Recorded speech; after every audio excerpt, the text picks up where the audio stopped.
Once again very warm welcome to all of you. आज फिर से हम लोग डिस्कस करेंगे जीके और जीएस का क्वेश्चन जो एसएससी जीडी और ग्रुप डी के एस्पिरेंट के लिए इक्वली इंपॉर्टेंट होने वाला है, क्योंकि इससे पहले हम लोगों ने इसका सेशन फर्स्ट डिस्कस किया था और उसमें हम लोग 25 क्वेश्चन को डिस्कस किए हुए थे जो इंपॉर्टेंट था। आप लोगों ने उसको बहुत सारा प्यार दिया है। अगर आपको ऐसा लगता है कि ये चैनल डेडिकेटली आपके लिए वर्क कर रही है तो जैसे चैनल को सब्सक्राइब और शेयर आप करते रहे हैं वैसे ही करते चलिए, क्योंकि आपका सपोर्ट हमारे लिए मोटिवेशन का एक बहुत बड़ा कारण बन करके आता है। क्वेश्चन की तरफ चलते हैं। सबसे पहले अगर आपके स्क्रीन पे क्वेश्चन हम दे, क्वेश्चन है आपके सामने, ऋग्वेद में सूक्तों की संख्या कितनी है? बहुत सिंपल क्वेश्चन, हिस्ट्री से क्वेश्चन उठाया है हमने। ये टाइम स्टार्ट करता है आपका, आंसर करते हुए चलिएगा आप लोग। ऋग्वेद में सूक्तों की संख्या कितनी? ऑप्शन है आपके पास 1024, 1028, 1023 और 1032। इंपॉर्टेंट क्वेश्चन है, आंसर कीजिएगा। और मैं कोशिश कर रहा हूँ कि चैप्टर वाइज जितने क्वेश्चन बनते हैं सारे को कवर करवा दिया जाए आपको, कि एक बार आपके पास एक ओवरव्यू हो जाए कि किस तरीके के क्वेश्चन आ सकते हैं। टाइम ऑफ होता है, इसका राइट आंसर आपका ख हो जाएगा। ऋग्वेद में सूक्तों की जो संख्या है वो 1028 है। ये बात क्लियर कर लीजिएगा, 1028। कुछ लोग 1024 मार करके आते हैं, गलत है। 1024 नहीं मारिएगा, 1028 आंसर राइट दीजिएगा इसका। नेक्स्ट क्वेश्चन चलते हैं हम लोग। सामवेद का प्रमुख देवता कौन से है? टाइम स्टार्ट करते हैं आपके लिए। हर एक वेद में किसी न किसी देवता को प्रमुख माना गया हुआ है, उसी तरीके से सामवेद में जो प्रमुख देवता है उनकी बात पूछी जा रही है आपसे कि सामवेद में प्रमुख देवता किसे कहा गया है या किसको माना गया है। ऑप्शन है चंद्रमा, इंद्र, सूर्य और वैष्णव। आंसर कीजिएगा आप लोग। टाइम ऑफ होता है। इसका राइट आंसर जो है वो आपका ग हो जाएगा।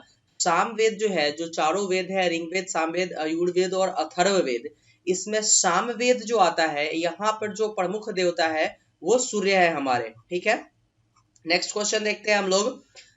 बौद्ध धर्म का इंसाइक्लोपीडिया किसे कहा जाता है? आंसर कीजिएगा। बौद्ध धर्म का इंसाइक्लोपीडिया किसे कहा जाता है?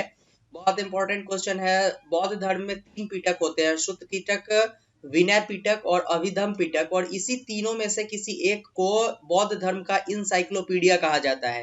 आंसर कीजिएगा, किसे बोला जाता है? ठीक है, टाइम ऑफ होता है। इसका राइट आंसर ख हो जाएगा। शुद्ध पिटक जो है इसको बौद्ध धर्म का इंसाइक्लोपीडिया बोला जाता है। और एक और क्वेश्चन यहाँ से निकल करके आता है कि बौद्ध धर्म का सबसे बड़ा जो पीटक है वो कौन सा है? तो वो भी शुद्ध पीटक ही है। दोनों क्वेश्चन निकल करके आते हैं। तो सबसे पहला पीटक जो था वो शुद्ध पीटक था, और यहीं से जो है बहुत सारे ज्ञान की बातें बौद्ध धर्म में निकल करके आती है। और यहाँ से जो शुद्ध पीटक से जो एक हिस्ट्री का निर्माण हुआ था वो बौद्ध धर्म को अपने आप में बहुत आगे लेकर के गया हुआ था। और इसी कारण से एक बेसिक स्ट्रक्चर जो बौद्ध धर्म का निकल करके आया हुआ था वो शुद्ध पिटक से था, इसलिए इसको इंसाइक्लोपीडिया बोला जाता है। नेक्स्ट क्वेश्चन देखते हैं हम लोग। हड़प्पा सभ्यता की सबसे पश्चिमी पूरा स्थल कहाँ पर है? पूरा स्थल के बारे में आपको बताया गया हुआ था जब आपको 6 to 12 के एनसीईआरटी का समरी दिया गया हुआ था। उस वक्त की पूरा स्थल किसको बोला जाता है? तो जहां से खनन होने पर कुछ चीजें प्राप्त होती है, मतलब प्राचीन चीजें, उसको पुरा स्थल बोला जाता है। यही पूछा जा रहा है कि हड़प्पा सभ्यता की सबसे पश्चिमी पुरा स्थल कहाँ पर है जहां से कलेक्ट किया गया है उसको। टाइम स्टार्ट करते हैं, बिल्कुल आंसर करते हुए चलिएगा आप लोग। आपके पास ऑप्शन है हरियाणा, राजस्थान, गुजरात और सूत कागेंडोर। आंसर कीजिएगा। बहुत इंपॉर्टेंट क्वेश्चन है, बार बार एग्जाम में आता है। ये केवल एसएससी और रेलवे ही नहीं पूछती है, बल्कि ये जो क्वेश्चन है आपको यूपीएससी भी पूछती है बार बार। टाइम ऑफ होता है। इसका राइट आंसर आपका घ हो जाएगा। सूत कागेंडोर जो है वो हड़प्पा सभ्यता की सबसे पश्चिमी पूरा स्थल है। मतलब मान लीजिए कि ये जो है वो हड़प्पा सभ्यता थी, तो यहाँ पर पश्चिम वाला एरिया आता है। और सबसे लास्ट में अभी तक हड़प्पा सभ्यता से जहां हड़प्पा सभ्यता के बारे में पश्चिम में जहां से चीजें खोजी गई है वो सूत कागेंडोर है। नेक्स्ट क्वेश्चन देखते हैं हम लोग। उत्तर वैदिक काल में मगध में निवास करने वाले लोगों को क्या कहते थे या उनको किस नाम से जाना जाता था? बहुत इंपॉर्टेंट क्वेश्चन है, आंसर कीजिएगा आप लोग। बिल्कुल आंसर करते हुए चलिएगा। आपके पास ऑप्शन है मगही, मगह, मगहवासी और वात्य। बहुत इंपॉर्टेंट क्वेश्चन है। एग्जाम में जो चीज आते हैं रिसेंट में अभी जहां से चल रहे होते हैं वहां से क्वेश्चन जब उठेगा तो ऐसे क्वेश्चन निकल करके आएंगे। और स्टैटिक जीके से जब क्वेश्चन बनता है तो ये सारे इंपॉर्टेंट आपके पास निकल करके आएंगे क्वेश्चन। तो टाइम ऑफ होता है। इसका राइट आंसर ग हो जाएगा। इनको वात्य बोला जाता है। नेक्स्ट क्वेश्चन देखते हैं हम लोग। भारत पर प्रथम विदेशी आक्रमण किसने किया था? बहुत इंपॉर्टेंट क्वेश्चन है। 2 क्वेश्चन बनता है कि भारत पर प्रथम मुस्लिम विदेशी आक्रमक कौन था, और दूसरा भारत में सबसे पहले आक्रमण किसने किया था। दोनों इंपॉर्टेंट क्वेश्चन है, इसलिए यहाँ पर थोड़ा सा हम आपको दोनों क्वेश्चन अभी प्रैक्टिस करवाएंगे, जिससे नेक्स्ट आपको दिक्कत ना हो क्वेश्चन को सॉल्व करने में। टाइम ऑफ होता है, इसका राइट आंसर जो है वो ग हो जाएगा। दरय-बाहु जो थे वो सबसे पहले भारत पर आक्रमण किए थे, ये विदेशी था, ये ईरान का शासक हुआ करता था, और ईरान में जो है ये हखामनी वंश का शासक हुआ करता था, ठीक है। दरय-बाहु इसका नाम था। नेक्स्ट क्वेश्चन देखते हैं हम लोग। भारत पर आक्रमण करने वाले प्रथम मुस्लिम शासक कौन थे? टाइम स्टार्ट करते हैं, आंसर कीजिएगा आप लोग। भारत पर आक्रमण करने वाले प्रथम मुस्लिम शासक कौन था? आंसर कीजिएगा। आपके पास ऑप्शन है नादिर शाह, अहमद शाह अब्दाली, महमूद गजनवी और मोहम्मद बिन कासिम। आंसर कीजिएगा। क्वेश्चन नंबर 7 है आपका, भारत पर आक्रमण करने वाला प्रथम मुस्लिम शासक कौन था? टाइम ऑफ होता है, इसका राइट आंसर जो है वो घ हो जाएगा। मोहम्मद बिन कासिम सबसे पहले भारत पर आक्रमण करने वाला मुस्लिम शासक था। नादिर शाह जो था वो उत्तरकालीन मुगल शासन में सबसे पहले जो है वो भारत पर आक्रमण किया था, और इसके बाद अहमद शाह अब्दाली आक्रमण किया था। तो नादिर शाह जो था ये मोहम्मद शाह के समय में आक्रमण किए हुए था भारत पर, ठीक है। ये 1739 में किए हुए था आक्रमण, और अहमद शाह अब्दाली जो था वो 1748 में आक्रमण किए हुए था भारत के ऊपर। बहुत इंपॉर्टेंट है ये दोनों। तो अहमद शाह अब्दाली जो था ये अहमद शाह के समय में भारत पर आक्रमण किया था मुगल काल के समय में, और नादिर शाह जो था ये मोहम्मद शाह के समय में भारत पर आक्रमण किए हुए था। यह 1739 और ये 1748 में किया था। बहुत इंपॉर्टेंट क्वेश्चन है, दोनों एग्जाम में आते हैं। नेक्स्ट क्वेश्चन, अल बरूनी किसका दरबारी कवि था? आंसर कीजिएगा आप लोग। अल बरूनी किसका दरबारी कवि था? आंसर कीजिएगा। अल बरूनी किसका दरबारी कवि था? अकबर, बाबर, हुमायूं और महमूद गजनवी। आंसर कीजिएगा। अकबर, बाबर, हुमायूं और महमूद गजनवी। अल बरूनी किसका दरबारी कवि था? टाइम ऑफ होता है, इसका राइट आंसर महमूद गजनवी हो जाएगा। महमूद गजनवी भी भारत पर 17 बार आक्रमण किए हुए था, और भारत को बुरी तरीके से लूटा था ये। और अल बरूनी जो था उसी का दरबारी कवि था, जो अल बरूनी के बारे जो महमूद गजनवी अल बरूनी जो है वो महमूद गजनवी का पूरा व्याख्यान किए हुए है। नेक्स्ट क्वेश्चन देखते हैं हम लोग। सबसे अधिक उम्र में मुगल गद्दी पर बैठने वाला शासक कौन था? आंसर कीजिएगा आप लोग। सबसे अधिक उम्र में मुगल गद्दी पर बैठने वाला शासक कौन था? आपको थोड़ा सा याद करवा दे कि जो औरंगजेब था उसके 4 बेटे थे। जो औरंगजेब के 4 बेटे थे, जिसमें से मुअज्जम, मोहम्मद आजम और कामबख्श हुआ करते थे। ये जो मुअज्जम था यही जो था वो बहादुर शाह हुआ, और इसी ने सबसे पहले जो है सबसे अधिक उम्र में मुगल गद्दी पर बैठने का जो है वो सौभाग्य प्राप्त किया था। जिस वक्त ये मुगल गद्दी पर बैठा था उस वक्त इसकी उम्र 63 वर्ष थी, ठीक है। नेक्स्ट क्वेश्चन देखते हैं हम लोग। किसे ईरान का नेपोलियन कहा जाता है? आंसर कीजिएगा आप लोग। किसे ईरान का नेपोलियन कहा जाता है? बहुत इंपॉर्टेंट क्वेश्चन है। ईरान का नेपोलियन किसे कहा जाता है? ईरान का नेपोलियन किसे कहा जाता है? आंसर कीजिएगा। अहमद शाह अब्दाली, नादिर शाह, महमूद गजनवी और मोहम्मद बिन कासिम। बहुत इंपॉर्टेंट क्वेश्चन है। टाइम ऑफ होता है, इसका राइट आंसर ख हो जाएगा। नादिर शाह जो था वो फारस का शासक था। ये फारस का शासक था, और इसको ईरान का नेपोलियन कहा जाता था। ये 1739 में भारत पर आक्रमण किया था, और जब ये भारत पर आक्रमण किया था तो उस वक्त दिल्ली पर किसका शासन था? मोहम्मद शाह के समय में नादिर शाह ने जो है वो भारत पर आक्रमण किया था 1739, और यही 1748 ईस्वी में क्या हुआ था? अहमद शाह अब्दाली भारत पर आक्रमण किया था अहमद शाह के समय में। नेक्स्ट क्वेश्चन देखते हैं हम लोग। किसकी सरकार को खालसा सरकार कहा जाता है? आंसर कीजिएगा। किसकी सरकार को खालसा सरकार कहा जाता है? रणजीत सिंह, गुरु गोविंद सिंह, बंदा बहादुर और हरगोविंद सिंह। इस क्वेश्चन में जो है वो आप लोग कंफ्यूजन में नहीं आइएगा, क्योंकि थोड़ा सा डिफिकल्ट क्वेश्चन है ये अपने आप में। बिल्कुल टाइम ऑफ होता है, इसका राइट आंसर क्या हो जाएगा? रंजीत सिंह के सरकार को खालसा सरकार या सरकार खालसा के नाम से जाना जाता था, जबकि आप लोगों ने दिमाग लगाया होगा गुरु गोविंद सिंह के बारे में, बट ये ऑप्शन गलत है आपका। राइट आंसर रंजीत सिंह होगा। नेक्स्ट क्वेश्चन, प्रियड़ी घास के मैदान में कैसी मिट्टी पाई जाती है? आंसर कीजिएगा। प्रियड़ी घास के मैदान में कैसी मिट्टी पाई जाती है? बलुआ मिट्टी, चिकनी मिट्टी, उसके बाद है चरनोजम और लाल मिट्टी। आंसर कीजिएगा आप लोग। टाइम स्टार्ट करते हैं आपके लिए। बहुत इंपॉर्टेंट क्वेश्चन है। प्रियड़ी घास का मैदान एनी टाइम जो है वो न्यूज़पेपर में बना हुआ रहता है, और यहाँ से क्वेश्चन निकल करके आते हैं अगर आप वर्ल्ड हिस्ट्री के तरफ पहुंचते हैं तो। इस कारण से अगर आप 10th तक में की बातें करें तो एग्जाम में क्वेश्चन 10th लेवल से ही आते हैं और 10th में आपको ये चीज पढ़ने हैं। नेक्स्ट क्वेश्चन, ये जो इसका राइट आंसर ग हो जाएगा। ये जो है वो चरनोजम नाम की मिट्टी जो है वो प्रेरी घास के मैदान में पाई जाती है। नेक्स्ट क्वेश्चन, सर्वाधिक अम्लीय वर्षा कहाँ होती है? अम्ल वाली वर्षा सबसे ज्यादा कहाँ पर होती है? आंसर कीजिएगा आप लोग। आपके पास ऑप्शन है भारत, जापान, ऑस्ट्रेलिया और नॉर्वे।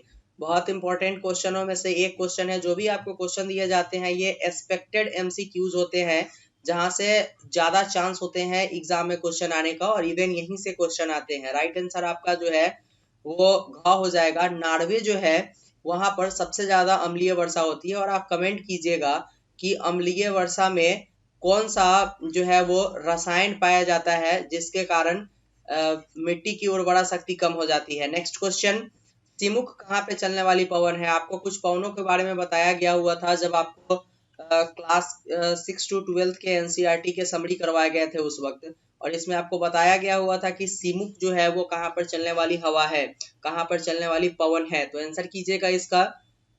बिल्कुल टाइम ऑफ होता है, इसका राइट आंसर ख हो जाएगा। सिमुक जो है वो अरब सागर में चलने वाली हवा है, मतलब ये अरब सागर के आसपास वाले एरिया में सिमुक नाम की हवा चलती है।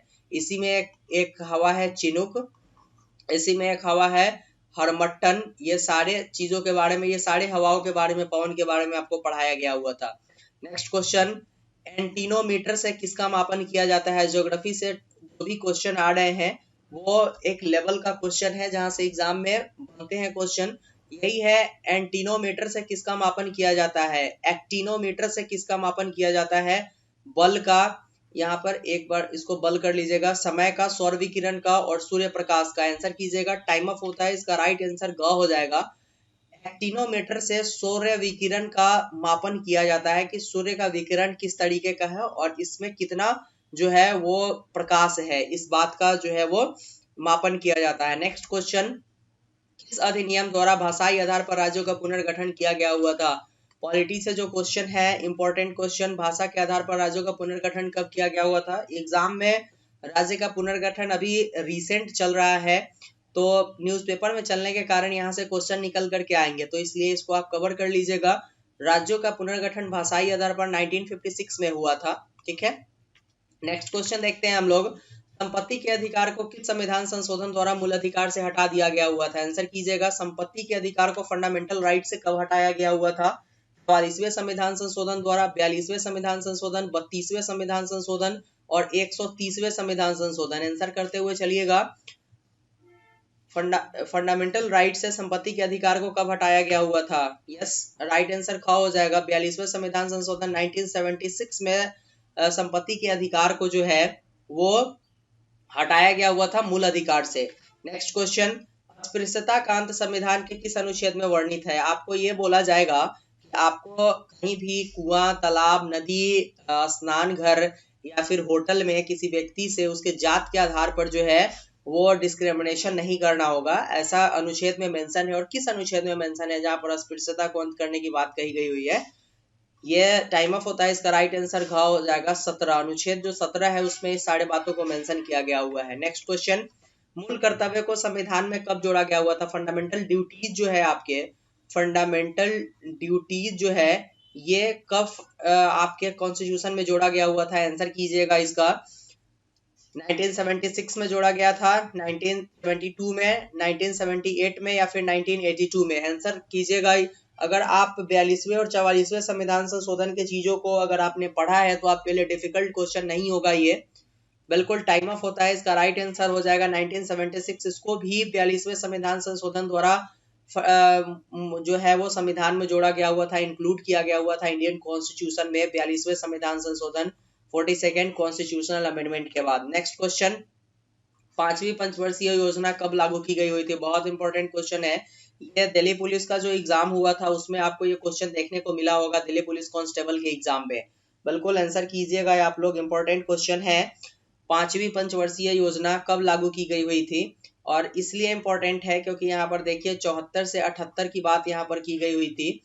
और यहाँ से अगर आप देखिएगा तो 74 से 78 में बहुत सारे चेंजेस निकल करके आए हुए थे, जिसके कारण 5वीं पंचवर्षीय योजना जो थी वो अपने आप में एक इम्पोर्टेंट योजना निकल करके आई हुई थी। नेक्स्ट क्वेश्चन, नरेगा की शुरुआत कब की गई थी? क्वेश्चन को बहुत जो है वो सावधानी पूर्वक पढ़िएगा। हमने आपसे मनरेगा नहीं पूछा, हमने आपसे नरेगा पूछा है। नरेगा की शुरुआत कब हुई थी, ये आंसर कीजिएगा आप लोग।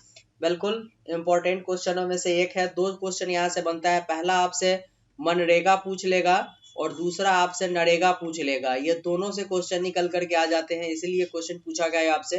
टाइम ऑफ होता है इसका राइट आंसर 2006 हो जाएगा। ये आंध्र प्रदेश में 2006 में इसको शुरुआत किया गया हुआ था, ठीक है।